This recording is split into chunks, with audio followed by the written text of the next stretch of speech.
Brand architecture. In the field of brand management, brand architecture is the structure of brands within an organizational entity. It is the way brands within a company's portfolio are related to, and differentiated from, one another.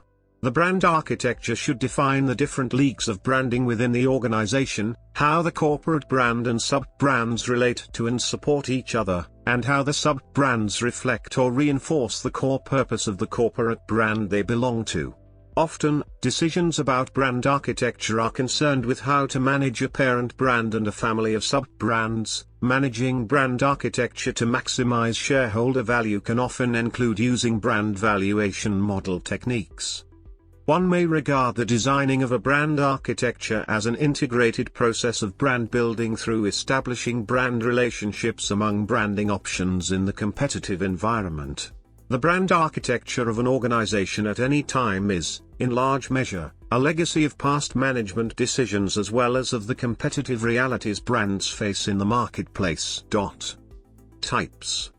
Before the term brand architecture was coined, the strategic model that gave rise to this showed all 5 levels of what was termed brand bonding by authors Mihailovich and Duchinatani, 8, and the full paper can be seen here, https://link.springer.com/article/10.1057/bm.1994.14.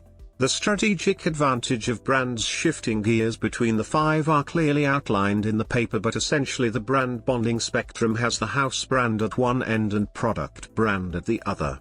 In between one finds a power balance between the two, as L'Oreal tends to do, for example L'Oreal Plus Studio line. There are 3 key levels of branding. Procter & Gamble is quoted by many authors as the antithesis of a corporate brand, Osberg and Ugler, Musilek and Lamkin, Ollins. However, this situation changed in 2012. After more than 150 years of invisibility of the organization for consumer, the brand developed corporate brand promise during the 2012 Olympic Games. Commercials are aired on television around a message thanking all the moms. In addition, each of their products is associated with the brand PG in advertisements for products. A recent example of brand architecture in action is the reorganization of the General Motors brand portfolio to reflect its new strategy. Prior to bankruptcy, the company pursued a corporate-endorsed hybrid brand architecture structure, where GM underpinned every brand. The practice of putting the GM mark of excellence on every car, no matter what the brand, was discontinued in August 2009. In the run-up to the IPO, the company adopted a multiple-brand corporate invisible brand architecture structure. The company's familiar square blue badge has been removed from the website and advertising, in favor of a new, subtle all-text logo treatment. Types of brands. Ambassador brands. Those brands that reflect the image of the company are ambassador brands. Success or failure of these brands affect the favorable or unfavorable opinion respectively, of the company.